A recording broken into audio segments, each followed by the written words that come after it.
한밤중이었습니다. 비는 하루 종일 말라있던 청어련의 흙길을 사정없이 두드리고 있었습니다.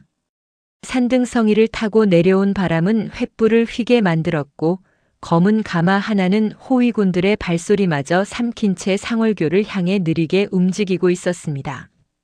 이 행차는 누구에게도 알려져서는 안 되는 길이었습니다.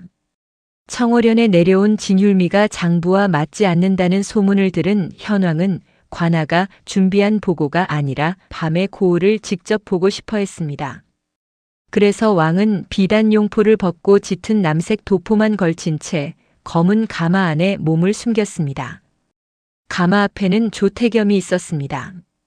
그는 현왕을 가장 가까이에서 보좌하는 관리였고 청어련의 사정을 잘 아는 사람처럼 보였습니다. 그는 비가 거세니 관아로 돌아가시라고 몇 번이나 권했습니다. 하지만 현왕은 그때마다 짧게 대답했습니다. 굶는 백성은 비를 피할 지붕도 없다고 말입니다. 상월교가 눈앞에 닿았을 때였습니다. 가마 앞을 걷던 호위무사 강세진이 갑자기 손을 들어 행렬을 멈췄습니다. 돌다리 한가운데에 한 노파가 서 있었기 때문입니다. 노파는 머리부터 발끝까지 비에 젖어 있었고 낡은 갈색 두루마기는 물을 잔뜩 머금어 무겁게 늘어져 있었습니다. 호위군들은 곧장 노파에게 다가갔습니다. 밤길을 막는 자는 물러서라며 길을 비키라고 말했습니다. 그러나 노파는 뒤로 한 발도 물러서지 않았습니다. 그녀는 떨리는 손으로 품을 더듬더니 오래된 푸른 매듭 하나를 꺼내 들었습니다. 매듭은 빛을 잃고 낡아 있었지만 가운데에는 바닷물처럼 푸른 실이 아주 조금 남아 있었습니다. 노파는 그것을 가마 쪽으로 높이 들었습니다. 그리고 낮지만 끊기지 않는 목소리로 말했습니다. 가마 안에 계신 분, 연화나루의 그 밤을 기억하십니까? 가마 안에서 아무 대답도 들리지 않았습니다. 빗물이 돌다리 틈으로 흘러내리는 소리와 비에 젖은 횃불이 지직거리는 소리만 들렸습니다. 강세진은 노파를 물러나게 하려 했지만 조태겸이 먼저 앞으로 나와 차갑게 말했습니다. 늙은이가 빗속에서 헛소문을 꺼내니 곧 관아로 데려가 조사하겠다고 말입니다. 그러자 노파는 조태겸을 보지 않고 가마 안을 향해 한마디를 더했습니다. 그날 물에 빠진 도련님의 손목에는 끊어진 밧줄이 감겨 있었습니다. 제 아들이 그 손목을 풀어주고 이 푸른 매듭을 다시 묶었습니다. 그 순간 가마 창문 안쪽에서 누군가 숨을 들이쉬는 소리가 났습니다. 아주 짧은 소리였지만 노파는 그것을 놓치지 않았습니다. 그리고 천천히 무릎을 꿇었습니다. 절을 하기 위해서가 아니었습니다. 오래전 아들을 잃던 날에도 그러했듯 더는 잃을 것이 없는 사람이 진실을 붙드는 자세였습니다. 이 이야기는 가상 조선 후기의 창작 야담입니다. 청어련과 현왕, 문옥분과 문도겸의 사건은 특정 왕이나 실제 실록 사건을 재현한 것이 아닙니다. 다만 권력이 감춘 기록과 그것을 끝까지 붙든 사람들의 마음을 이야기로 엮었습니다. 청어련은 몇 해째 가뭄을 견디고 있었습니다. 노는 거북등처럼 갈라졌고 냇물은 발목도 잠기지 않을 만큼 얕아졌습니다. 집집마다 빈 항아리가 늘어갔고 해가 지면 사람들은 내일의 밥보다 다음 달까지 버틸 수 있을지를 먼저 걱정했습니다. 관아는 백성을 위해 진율미를 나누겠다고 알렸습니다. 하지만 이상한 일이 벌어졌습니다. 장부에는 많은 집의 이름이 적혀 있었지만 실제로 쌀을 받은 사람은 드물었습니다. 어떤 집은 쌀자루 하나를 받았다고 적혀 있었지만 그날 집 앞에는 관아 사람이 찾아온 적도 없었습니다. 문옥부는 고을 가장 끝 초가에서 홀로 살았습니다. 그녀는 봄이면 약초를 캐고 여름이면 삼을 빨고 가을이면 남의 밭에서 이삭을 주워 겨우 살았습니다. 하지만 밤이 깊으면 언제나 작은 나무 상자를 꺼냈습니다. 상자 안에는 푸른 매듭과 가장자리가 검게 그을린 나무패 하나가 들어 있었습니다. 그 나무패에는 세 갈래의 칼자국이 새겨져 있었습니다. 청어련 사람들에게는 평범한 나루터 표식처럼 보일지도 몰랐습니다. 그러나 문옥분에게는 아들의 이름과 같은 것이었습니다. 28해 전 문도겸이 마지막으로 그녀의 손에 쥐어준 물건이었기 때문입니다.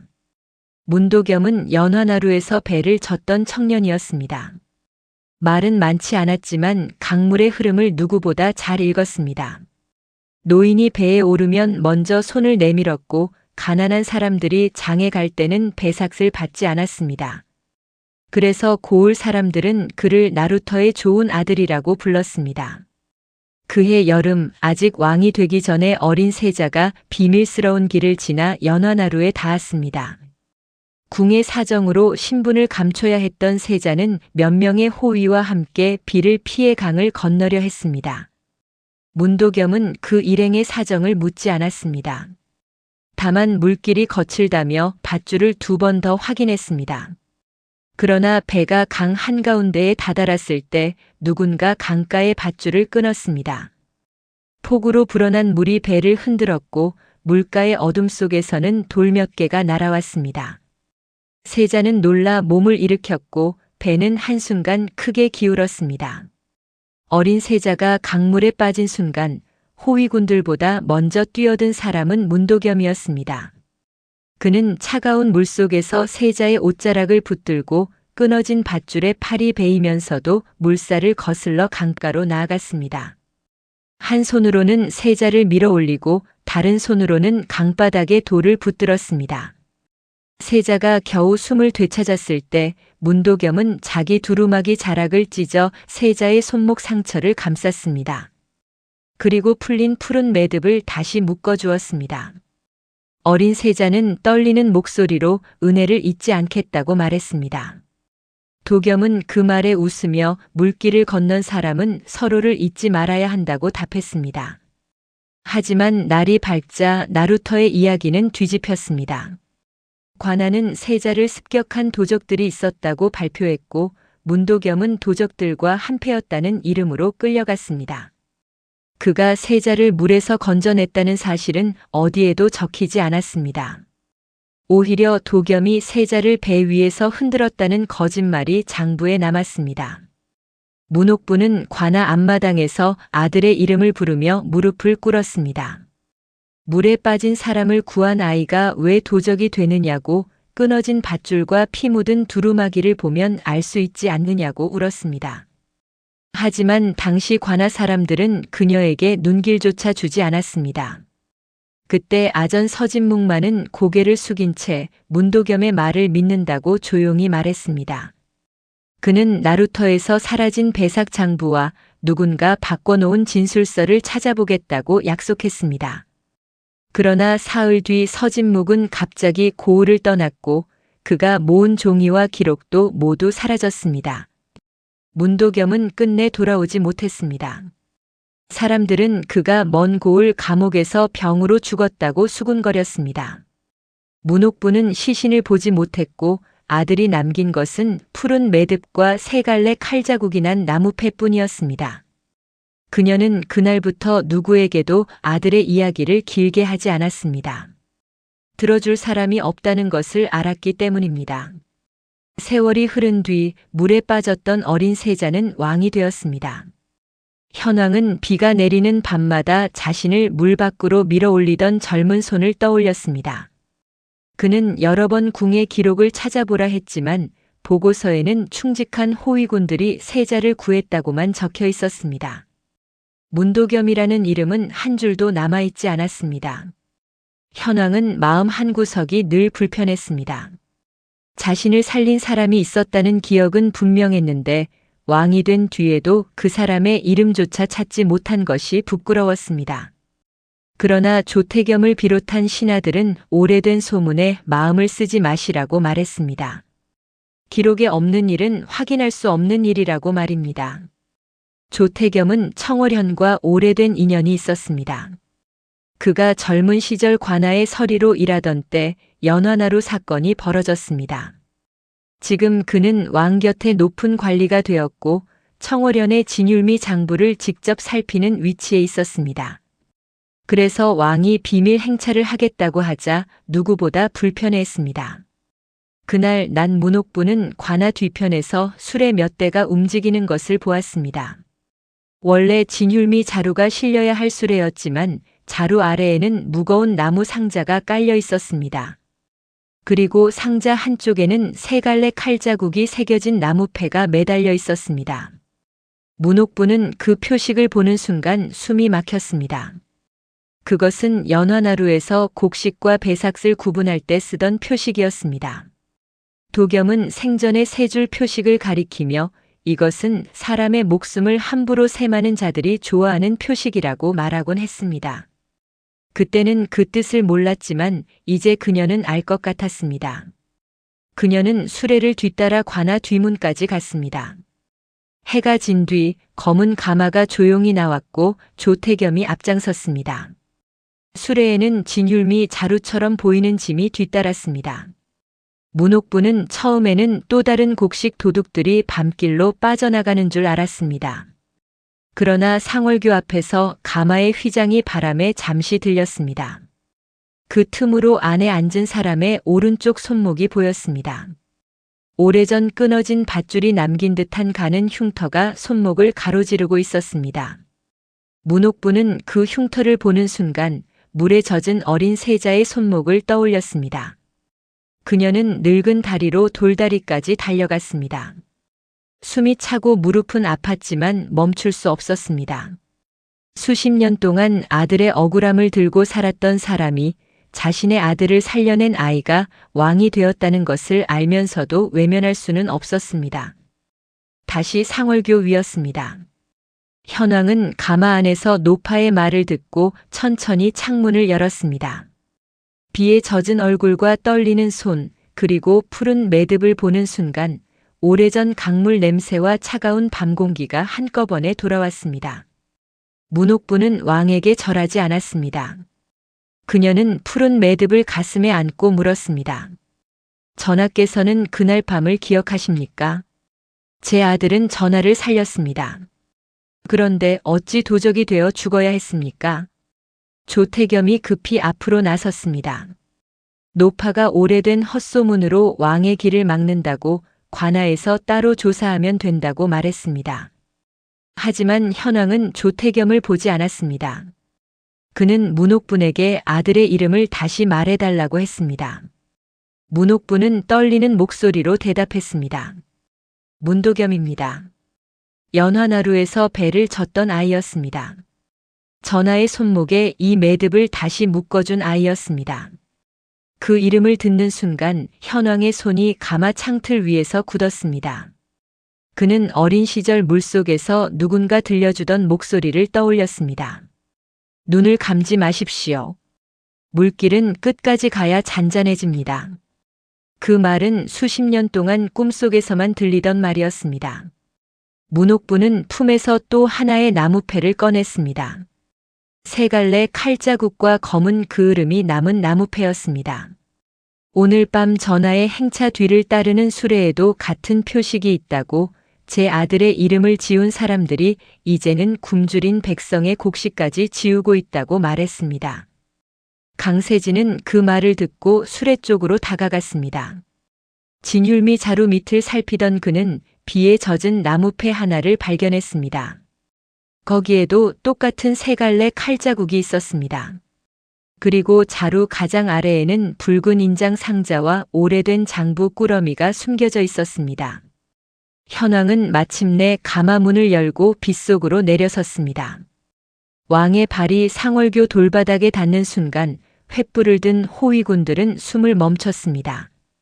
조태겸의 얼굴에는 처음으로 감출 수 없는 두려움이 스쳤습니다. 현왕은 푸른 매듭과 수레 아래의 장부를 번갈아 보았습니다. 그리고 낮고 분명한 목소리로 말했습니다. 오늘 밤 누구도 청월현을 떠나지 못한다. 문도겸의 이름과 이 장부가 어디까지 이어지는지 내가 직접 확인하겠다. 왕은 그 자리에서 호위군에게 수레의 짐을 모두 돌다리 위에 내리라고 명했습니다. 자루 하나를 열자 쌀 대신 무게를 속이기 위한 젖은 모래주머니가 드러났고 그 아래에는 오래된 관아 장부와 새로 쓴 배분 장부가 서로 다른 글씨로 겹쳐 있었습니다. 문옥부는 그 장부를 보자 눈을 감았습니다. 아들의 이름을 삼킨 거짓말이 끝난 줄 알았는데 같은 손길이 세월을 건너 다시 백성의 밥을 훔치고 있었습니다.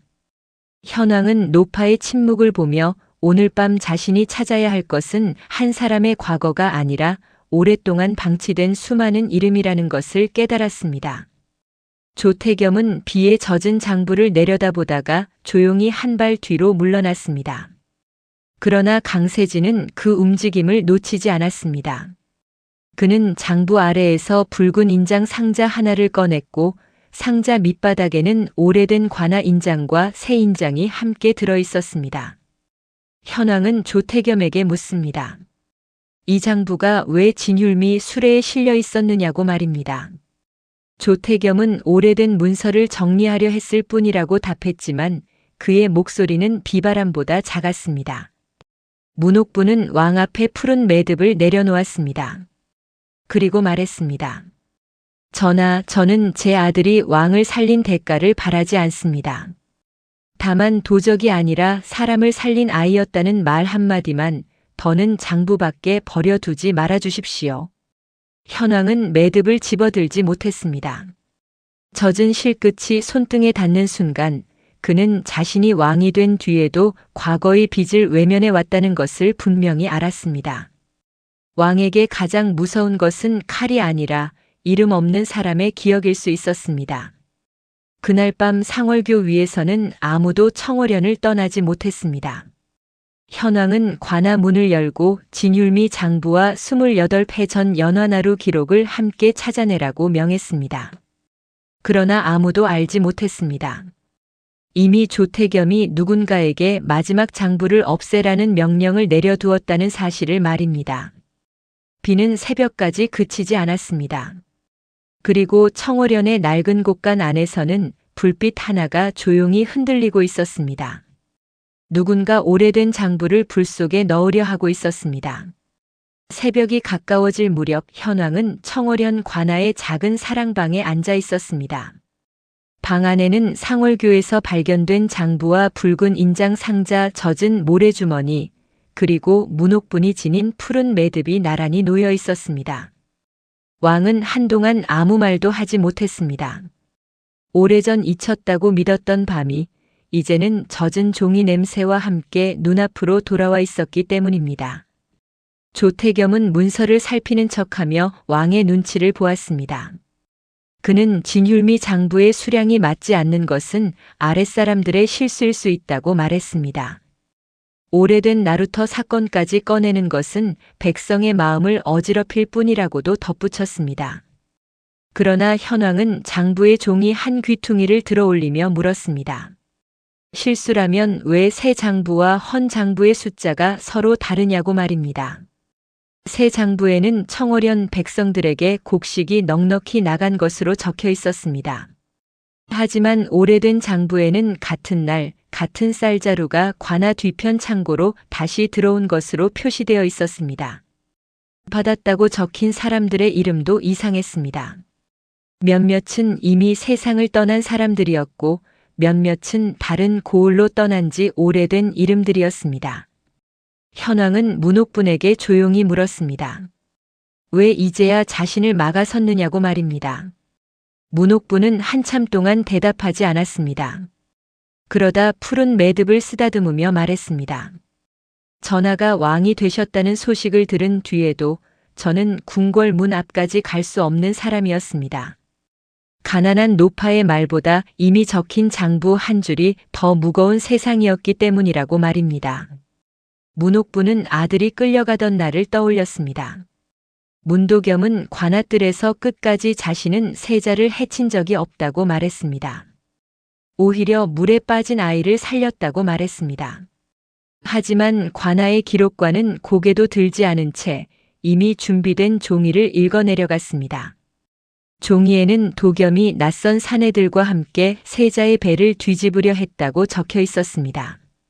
그날 그 거짓 종이를 정리하던 사람이 젊은 조태겸이었습니다. 당시 그는 높은 벼슬아치가 아니라 관아의 문서와 인장을 옮기던 설이었습니다. 그는 사람들 앞에서는 고개를 숙이고 명령을 따르는 젊은 관리처럼 보였습니다. 그러나 밤이 되면 그는 사라진 장부와 바뀐 진술서를 누구의 손에 넘길지 알고 있었습니다. 아전 서진묵은 그 사실을 가장 먼저 알아챈 사람이었습니다. 그는 연화나루의 밧줄이 비 때문에 끊어진 것이 아니라 칼날에 잘려 있었다는 것을 확인했습니다. 그리고 그날 밤 강가에 남아있던 발자국 가운데 하나가 관아 신발의 문양과 닮아 있다는 것도 보았습니다. 그는 이 모든 것을 작은 수첩에 적기 시작했습니다. 서진묵은 문옥분에게 말했습니다. 진실은 처음에는 한 줄의 글보다 약해 보이지만 거짓 기록은 서로 맞추려 할수록 틈이 생긴다고 말입니다. 그는 문도겸의 이름이 지워진 자리를 다시 찾겠다고 약속했습니다. 하지만 서진묵은 약속을 남긴 지 사흘 만에 사라졌고 사람들은 그가 겁을 먹고 다른 고을로 달아났다고 수군거렸습니다. 문옥부는 그 말을 믿지 않았습니다. 서진묵은 겁이 많은 사람이 아니었다고 말했습니다.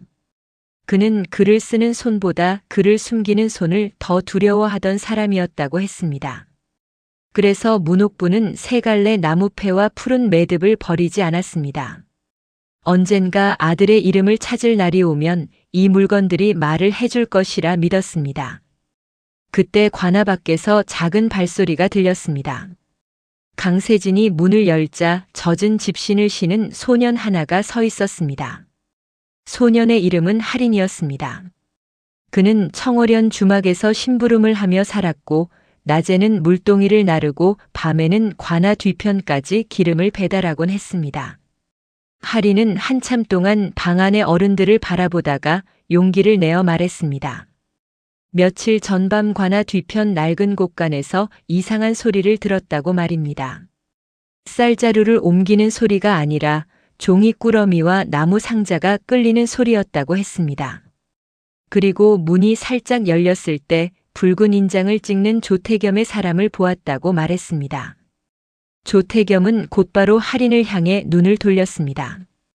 어린아이가 어둠 속에서 본 것을 어찌 믿을 수 있겠느냐고 말했습니다. 하지만 할인은 고개를 숙인 채 자신이 본 것이 하나 더 있다고 했습니다. 낡은 곳간 벽에는 세 갈래 칼자국이 찍힌 나무패가 걸려 있었고 그 아래에는 연화나루라는 글자가 희미하게 남아 있었다고 말했습니다. 현왕은 그 말을 듣고 강세진에게 명했습니다. 관아의 모든 출입문을 조용히 지키되 아직 누구도 잡지 말라고 했습니다.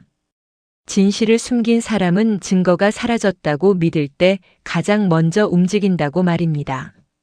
강세진은 명을 받고 문 밖으로 나갔고 조태겸의 손끝은 천천히 소매 안으로 숨었습니다. 문옥부는 할인이 말한 낡은 곳간을 들은 순간 오래된 기억 하나를 떠올렸습니다. 문도겸이 잡혀가기 전날 그는 집으로 돌아와 낡은 나무패를 보여준 적이 있었습니다. 도겸은 세 갈래 표식이 있는 짐은 곡식이 아니라 사람들의 약점을 나르는 짐이라고 말했습니다. 그리고 연화나루의 장부가 사라지면 관아 뒤편 셋째 곳간을 찾아보라고 했습니다. 문옥부는 그 말을 그동안 누구에게도 하지 않았습니다. 당시에는 무슨 뜻인지 몰랐고 아들이 끌려간 뒤에는 말할 기회도 없었습니다. 하지만 지금 할인이 본 곳과 도겸의 마지막 말이 맞물리자 그녀는 천천히 자리에서 일어났습니다. 현왕은 노파의 눈을 보고 그곳이 단순한 창고가 아니라 28회 동안 숨겨진 문이 될 수 있음을 알았습니다. 현왕은 가마를 다시 타지 않았습니다. 그는 짙은 도포의 소매를 여미고 문옥분과 강세진, 할인을 데리고 관아 뒤편으로 향했습니다. 조태겸은 함께 가겠다고 했지만 왕은 그에게 사랑방에 남아 장부를 정리하라고 명했습니다. 조태겸은 억지로 고개를 숙였지만 그의 눈빛은 이미 다른 곳을 계산하고 있었습니다. 관아 뒤편의 셋째 곳간은 오랫동안 쓰지 않는 곳처럼 보였습니다. 지붕에는 풀이 자라 있었고 문짝은 비에 불어 검게 변해 있었습니다. 하지만 문 앞에 흙은 이상하게 새로 밟혀 있었습니다. 강세진은 횃불을 낮게 들고 문턱을 살폈습니다.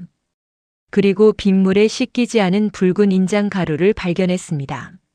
문을 열자 오래된 쌀겨 냄새와 젖은 나무 냄새가 한꺼번에 밀려나왔습니다. 곡간 안에는 비어있는 쌀자루와 부서진 멍석이 쌓여 있었습니다. 겉으로는 아무것도 없어 보였지만 하리는 한쪽 벽을 가리켰습니다. 며칠 전밤 그 벽 뒤에서 사람들 목소리가 들렸다고 말했습니다. 강세진이 벽에 나무판을 두드리자 다른 곳과 달리 속이 빈 소리가 났습니다. 그는 조심스럽게 판자 하나를 드러냈습니다. 그 뒤에는 사람 한 명이 겨우 들어갈 만큼 좁은 공간이 있었고 바닥에는 기름 먹인 종이 꾸러미들이 가지런히 쌓여 있었습니다. 종이 위에는 오래된 붉은 인장이 겹겹이 찍혀 있었습니다. 현왕은 가장 위에 놓인 꾸러미를 열었습니다. 첫 장은 청어련 진율미 배분 장부였습니다. 두 번째 장은 수년 전 같은 이름의 백성들에게 곡식이 배분된 것처럼 꾸며진 장부였습니다. 그리고 세 번째 장에는 연화나루 사건 당시의 나루터 운송 기록이 있었습니다. 서로 다른 시기의 장부들이 같은 손길로 이어져 있었던 것입니다. 문옥부는 떨리는 손으로 연화나루 기록을 넘겼습니다. 거기에는 문도겸이 나룻배를 준비했다는 표시와 세자가 물에 빠진 시각이 적혀 있었습니다. 그러나 가장 중요한 줄은 검은 먹으로 지워져 있었습니다. 누군가 그 자리에 있던 이름을 여러 번 덧칠해 종이마저 얇아질 정도로 문질러 놓았습니다. 현왕은 지워진 자리를 빛에 비추었습니다. 희미하게 남은 붓결 사이에서 문이라는 글자의 첫 획과 도라는 글자의 일부가 보였습니다. 완전한 이름은 아니었지만 문옥분에게는 충분했습니다. 그녀는 그 종이를 가슴에 안고 한참 동안 울지 않았습니다. 눈물보다 먼저 아들의 이름이 종이 위에서 살아나는 것을 바라보고 있었습니다. 그때 할인이 벽틈 아래에서 작은 대나무 통 하나를 발견했습니다. 통 안에는 낡은 종이 2장과 짧은 붓이 들어 있었습니다. 종이는 물에 젖었다 마른 흔적이 있었지만 글씨는 아직 남아 있었습니다. 맨 아래에는 서진묵의 이름을 뜻하는 작은 인장이 찍혀 있었습니다. 서진묵이 남긴 기록에는 이런 뜻의 문장이 적혀 있었습니다. 나루터에서 세자를 구한 이는 문도겸이며 그를 도적으로 기록하라는 명령은 당시 관아의 상관과 문서 담당자에게서 나왔다. 나는 진실을 숨긴 장부의 사본을 셋째 곡간 벽 안에 남긴다. 누군가 이 글을 찾는 날 혼자 믿지 말고 여러 사람 앞에서 장부를 맞추어 보라. 현왕은 그 문장을 여러 번 읽었습니다. 그러고 나서 조용히 눈을 감았습니다. 왕이 되기 전 자신을 살린 사람의 이름이 이렇게 가까운 곳에 묻혀 있었는데도 그는 수십 년 동안 기록이 없다는 말만 믿었습니다. 그는 자신이 속았다는 사실보다 믿으려 하지 않았다는 사실을 더 아프게 깨달았습니다. 문옥부는 현왕을 향해 말했습니다. 전하, 제 아들이 살아 돌아오지는 않습니다. 하지만 그 아이가 도적이라는 이름으로 죽었다면 그 이름을 믿고 살아온 사람들도 함께 상처를 입었습니다. 그러니 제 아들 한 사람만이 아니라 장부에 거짓으로 적힌 모든 사람을 살펴달라고 말했습니다. 현왕은 고개를 숙였습니다. 그리고 강세진에게 새벽이 밝으면 청어련의 모든 배분 장부와 곡간 열쇠를 백성들 앞에 가져오라고 명했습니다. 한 사람의 말로 끝내지 않고 장부와 물건과 사람의 기억을 모두 맞추겠다고 했습니다. 그것이 왕이 해야 할 첫 번째 일이었습니다. 그러나 바로 그때 곡간 밖에서 아주 작은 발소리가 났습니다. 강세진이 문을 열고 나가 보았지만 빗속에는 아무도 없었습니다. 다만 바닥에는 기름 냄새가 묻은 천조각 하나가 떨어져 있었습니다. 조태겸의 사람들만 사용하는 검은 기름등 심지에서 나는 냄새였습니다. 조태겸은 사랑방에 혼자 남아있지 않았습니다. 그는 관아 뒤편 다른 길로 빠져나와 오래된 문서 보관방으로 향하고 있었습니다. 그곳에는 아직 누구도 찾지 못한 마지막 장부가 있었습니다. 그 장부에는 문도겸의 억울함뿐 아니라 조태겸이 오랜 세월 곡식과 사람들의 이름을 어떻게 바꾸어 왔는지가 모두 적혀 있었습니다. 조태겸은 기름병과 불붙은 심지를 들고 문서 보관방 앞에 섰습니다. 그는 장부 하나가 사람을 죽일 수도 살릴 수도 있다는 것을 누구보다 잘 알고 있었습니다.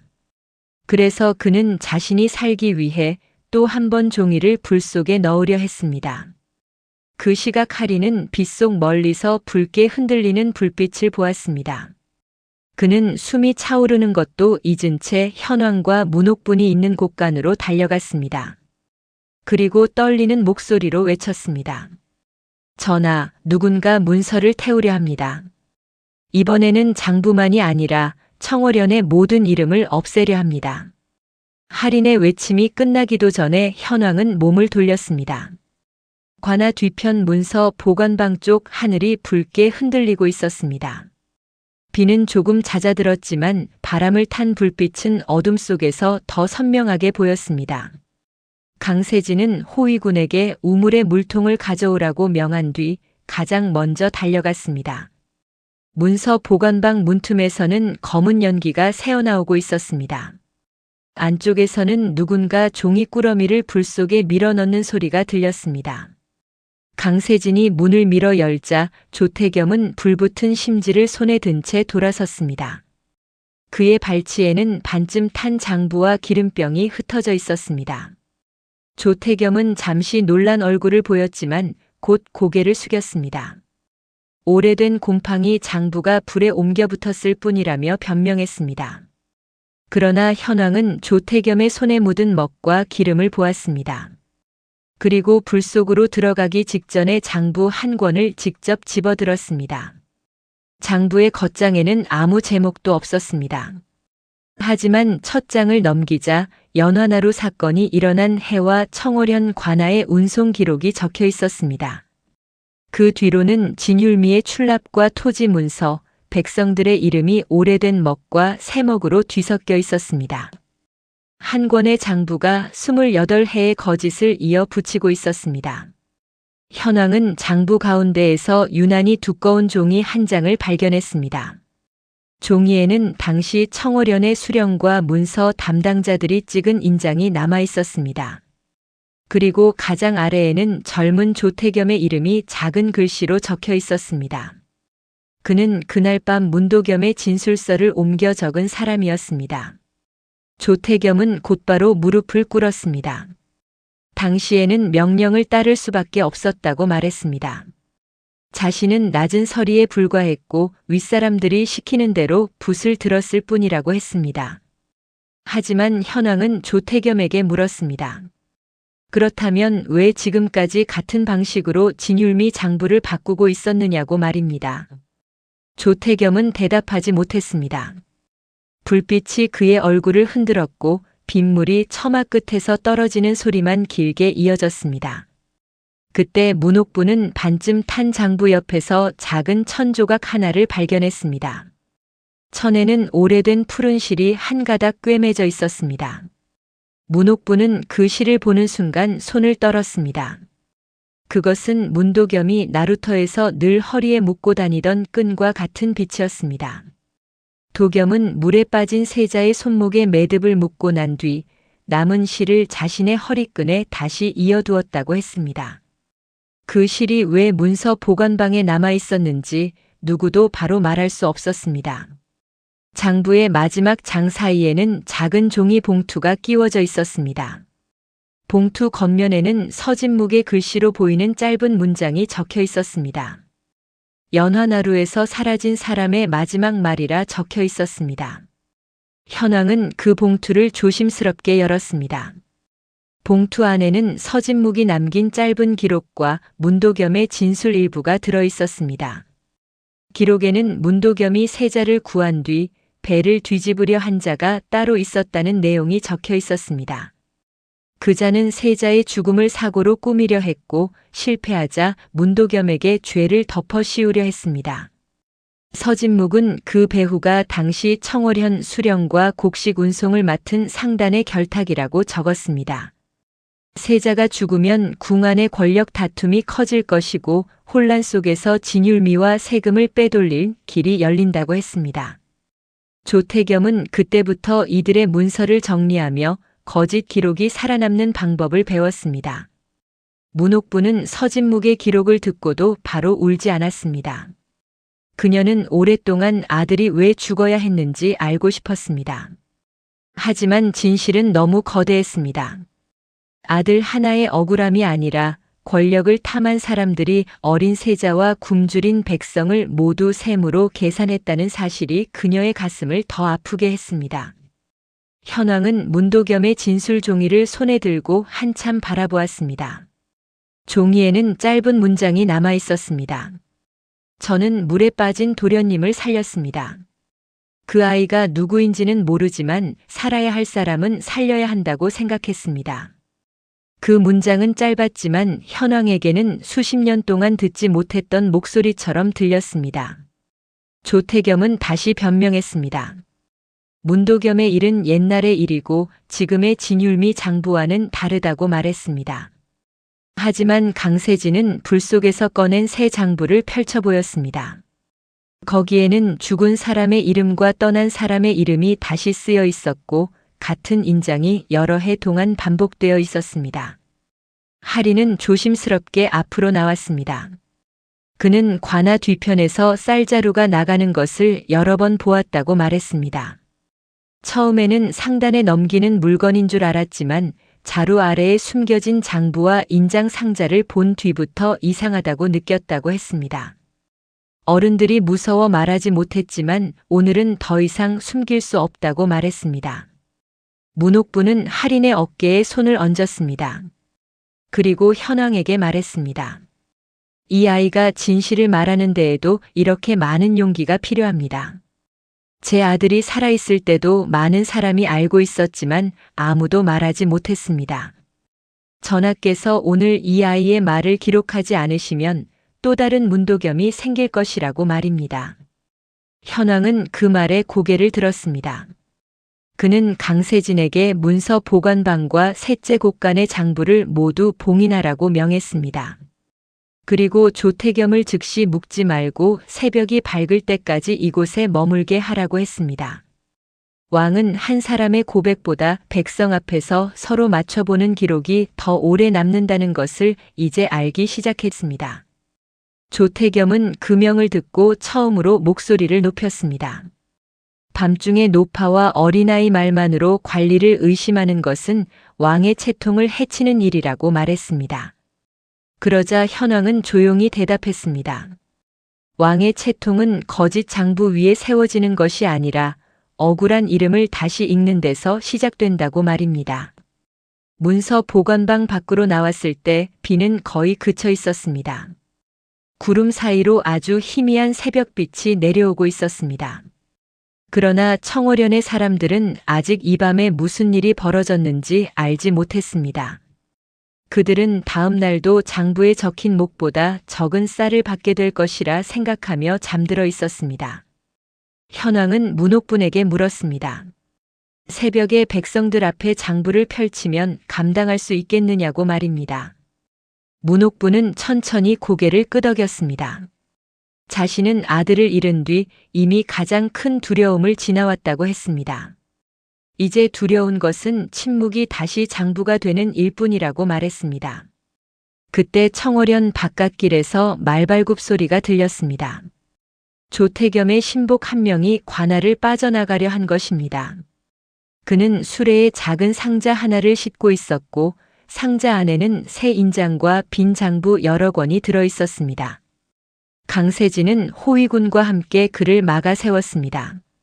상자 안의 빈 장부는 아직 아무 이름도 적히지 않은 새 종이었습니다. 하지만 첫 장에는 이미 청어련의 몇몇 백성 이름이 연필심처럼 옅은 먹으로 밑그림되어 있었습니다. 누군가 앞으로도 계속 사람들의 삶을 숫자와 거짓 이름으로 바꾸려 준비하고 있었다는 뜻이었습니다. 강세진은 그 상자를 현왕 앞에 내려놓았습니다. 조태겸은 더 이상 말을 잇지 못했습니다. 오래된 거짓 하나를 지우면 끝날 줄 알았지만 그가 만든 기록은 이미 여러 겹으로 쌓여 있었습니다. 그리고 그 기록을 이어가려는 손도 남아 있었습니다. 현왕은 할인에게 가까이 오라고 했습니다. 그리고 작은 등잔을 하나 건네며 말했습니다. 오늘 밤 내가 본 것을 내일 많은 사람 앞에서 다시 말해줄 수 있겠느냐고 물었습니다. 할인은 겁에 질린 얼굴이었지만 문옥분을 한번 바라본 뒤 고개를 끄덕였습니다. 문옥분은 푸른 매듭을 할인의 등잔 옆에 잠시 놓았습니다. 오래된 매듭과 작은 등잔은 서로 다른 시대의 물건처럼 보였습니다. 하지만 둘 다 어둠 속에서 누군가 길을 잃지 않게 하려는 마음에서 나온 것이었습니다. 현왕은 관아 마당에 있는 큰 북을 울리게 했습니다. 아직 해가 뜨지 않은 시간이었지만 청월현 사람들은 낯선 북소리에 하나둘 문을 열었습니다. 왕은 누구에게도 자신의 신분을 먼저 알리지 말라고 했습니다. 백성들이 두려움 때문에 말하는 것이 아니라 자신들의 기억으로 말하게 하려는 뜻이었습니다. 사람들은 관아 마당으로 모여들었습니다. 늙은 농부와 아이를 업은 여인, 쌀을 받지 못한 집의 가장들이 젖은 옷자락을 여미며 서로의 얼굴을 살폈습니다. 마당 한가운데에는 진율미 장부와 연화나루 기록, 붉은 인장 상자와 푸른 매듭이 놓여 있었습니다. 조태겸은 아직도 마지막 기회를 찾고 있었습니다. 그는 사람들 앞에서 문옥분이 아들의 죽음을 이용해 거짓말을 꾸민다고 말하려 했습니다. 하지만 그때 군중 뒤편에서 한 늙은 사공이 앞으로 걸어 나왔습니다. 그는 연화나루에서 문도겸과 함께 배를 타던 사람이었습니다. 늙은 사공은 떨리는 목소리로 말했습니다. 그날 문도겸이 세자를 물에서 건진 것을 자신이 보았다고 했습니다. 하지만 당시 관아 사람들이 가족을 해치겠다고 협박해 입을 다물었다고 했습니다. 그는 수십 년 동안 매년 비가 오면 강물보다 자신의 침묵이 더 무서웠다고 말했습니다. 사공의 말이 끝나자 또 다른 여인이 앞으로 나왔습니다. 그녀는 진율미를 받았다고 장부에 적혔지만 쌀 한 톨도 받은 적이 없다고 말했습니다. 이어서 여러 사람이 자신의 이름과 장부의 숫자가 맞지 않는다고 외치기 시작했습니다. 청월현의 오래된 침묵은 그제야 조금씩 깨지기 시작했습니다. 현왕은 모여든 사람들과 조태겸, 문옥분을 차례로 바라보았습니다. 그리고 말했습니다. 해가 완전히 뜨기 전까지 모든 장부를 이 마당에 펼쳐놓겠다. 오늘은 누구의 말도 장부 밖으로 밀어내지 않겠다.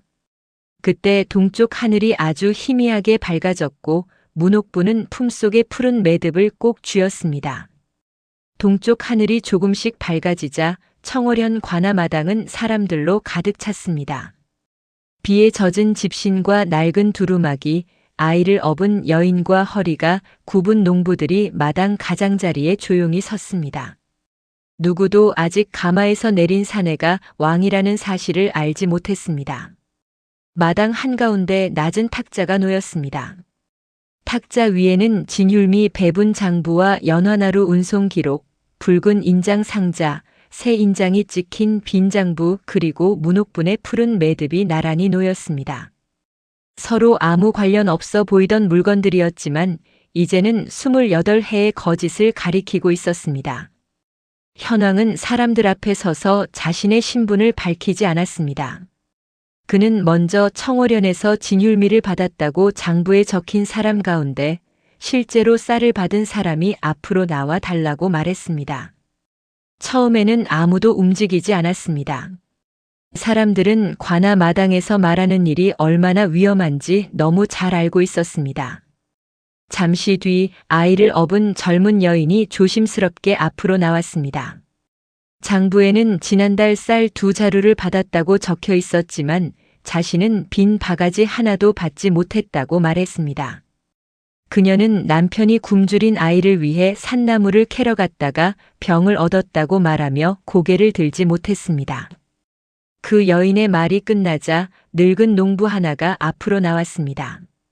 그는 장부에 적힌 이름이 자신의 아버지 이름이라고 말했습니다. 하지만 아버지는 이미 6해 전에 세상을 떠났고 죽은 사람에게 쌀을 나누어 주었다는 기록이 왜 남아있는지 모르겠다고 했습니다. 한 사람의 말이 끝나자 또 다른 사람이 장부를 가리켰습니다. 이어서 여러 사람이 자신의 이름과 숫자가 맞지 않는다고 말하기 시작했습니다. 어떤 이는 쌀 반자루를 받은 것으로 적혀 있었고 어떤 이는 자신도 모르는 빚이 붙어 있었습니다. 마당에 모인 사람들의 목소리는 처음에는 낮았지만 점점 또렷해졌습니다. 조태겸은 사람들 뒤편에 서서 굳은 얼굴로 그 모습을 지켜보았습니다. 그는 여전히 모든 것이 아랫사람들의 실수라며 빠져나갈 길을 찾고 있었습니다. 그러나 강세진은 그 앞에 새 인장이 든 상자와 빈 장부를 내려놓았습니다. 앞으로도 거짓 기록을 계속 만들 준비가 되어 있었다는 증거였습니다. 현왕은 조태겸에게 물었습니다. 죽은 사람의 이름으로 곡식을 빼돌리고 가난한 사람의 이름에 거짓 빚을 더한 것이 누구의 실수냐고 말입니다. 조태겸은 대답하지 못했습니다. 비가 그친 마당에는 사람들의 숨소리만 조용히 퍼졌습니다. 그때 늙은 사공이 천천히 앞으로 걸어 나왔습니다. 그는 연화나루에서 문도겸과 함께 배를 타던 사람이었습니다. 사공은 손등의 깊은 주름을 바라보다가 28회 전 그 밤 자신이 본 일을 말하기 시작했습니다. 사공은 문도겸이 물에 빠진 어린 세자를 가장 먼저 붙들었다고 말했습니다. 그는 도겸이 세자를 강가로 밀어 올리는 모습을 똑똑히 보았다고 했습니다. 하지만 관아 사람들이 가족을 해치겠다고 협박했고 겁이 난 자신은 아무 말도 하지 못했다고 고백했습니다. 사공은 문옥분을 향해 고개를 숙였습니다. 자신이 그날 진실을 말했더라면 도겸이 죽지 않았을지도 모른다고 말했습니다. 문옥분은 한동안 아무 말이 없었습니다. 그러다 사공의 떨리는 손을 바라보며 이제라도 그 말을 해주어 고맙다고 조용히 답했습니다. 현왕은 연화나루 기록과 서진묵의 마지막 글을 사람들 앞에 펼쳤습니다. 지워진 글자 사이에는 문도겸의 이름이 남아 있었습니다. 그리고 문도겸이 세자를 구한 뒤 누군가의 명령으로 거짓 진술서가 만들어졌다는 기록도 함께 남아 있었습니다. 현왕은 그 종이를 들고 한참 동안 말을 잇지 못했습니다.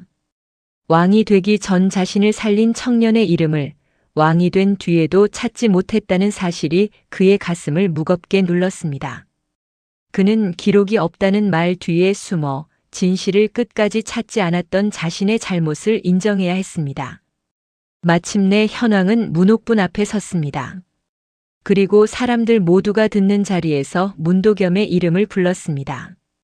연화나루의 문도겸은 도적이 아니었다. 그는 물에 빠진 사람을 살린 의로운 백성이었다고 말했습니다. 문옥분의 손에서 푸른 매듭이 천천히 풀렸습니다. 그녀는 아들의 이름을 다시 듣고도 크게 울지 않았습니다. 다만 오래된 매듭을 두 손으로 감싸 쥔 채 눈을 감았습니다. 그 순간 그녀의 얼굴에는 28회 동안 버티며 쌓인 슬픔과 마침내 아들의 이름을 돌려받은 안도가 함께 지나갔습니다. 현왕은 조태겸에게서 인장과 장부를 모두 거두라고 명했습니다. 그리고 청월연의 진율미 기록을 하루 안에 다시 확인하되 관아 사람들만이 아니라 마을의 어른들과 그를 아는 사람들, 실제 곡식을 받은 백성들이 함께 확인하게 하라고 했습니다. 조태겸은 마지막으로 자신은 윗사람의 명을 따랐을 뿐이라고 말했습니다. 하지만 현왕은 고개를 저었습니다. 명령을 따랐다는 말은 한 번의 잘못을 설명할 수는 있어도 28회 동안 같은 거짓을 되풀이한 이유가 될 수는 없다고 말했습니다. 조태겸은 호위군에게 이끌려 마당을 떠났습니다. 사람들은 그를 향해 돌을 던지거나 소리치지 않았습니다. 대신 탁자 위에 놓인 장부를 바라보았습니다. 그들에게 중요한 것은 한 사람의 몰락보다 장부에 적힌 자신들의 이름을 다시 제자리로 돌려놓는 일이었습니다. 현왕은 문옥분에게 무엇을 바라는지 물었습니다. 아들의 억울함이 풀렸으니 쌀과 땅을 내리고 관직을 주겠다는 말도 할 수 있었습니다. 하지만 문옥분은 한참 동안 푸른 매듭을 바라보다가 뜻밖의 말을 꺼냈습니다. 문옥부는 자신에게 큰 집도 많은 곡식도 필요하지 않다고 말했습니다. 대신 청월연의 아이들과 어른들이 장부를 읽고 자기 이름이 어떻게 적혔는지 알 수 있는 작은 배움터를 만들어 달라고 청했습니다. 그를 모르면 또 누군가가 사람의 삶을 종이 한 장으로 바꿀 것이라고 말했습니다. 현왕은 그 말을 듣고 한동안 고개를 들지 못했습니다. 문도겸은 그를 많이 아는 사람이 아니었지만 물에 빠진 사람을 살려야 한다는 마음을 알고 있었습니다. 문옥부는 아들의 이름을 되찾은 뒤에도 다른 사람의 이름이 다시 지워지지 않기를 바라고 있었습니다. 현왕은 청월연에 작은 서당을 세우고 진율미와 세금 장부는 계절마다 백성 앞에서 읽게 하라고 명했습니다. 그를 아는 이 몇 사람의 손에만 기록을 맡기지 말고 누구든 자신의 이름과 숫자를 확인할 수 있게 하라고 했습니다. 하리는 마당 한쪽에서 그 말을 듣고 등잔을 꼭 쥐고 있었습니다. 현왕은 하린을 불러 앞으로 오게 했습니다. 그리고 오늘 밤 어둠 속에서 본 것을 말한 용기가 청월연의 장부를 바꾸었다고 말했습니다. 하린은 부끄러운 듯 고개를 숙였지만 등잔은 끝까지 놓지 않았습니다. 문옥부는 하린의 손에 푸른 매듭을 잠시 올려두었습니다. 이 매듭은 아들의 마지막 물건이라며 이제는 진실을 잊지 않겠다는 약속으로 보관해 달라고 했습니다. 하린은 두 손으로 매듭을 받으며 글을 배워 장부를 읽을 수 있는 사람이 되겠다고 말했습니다.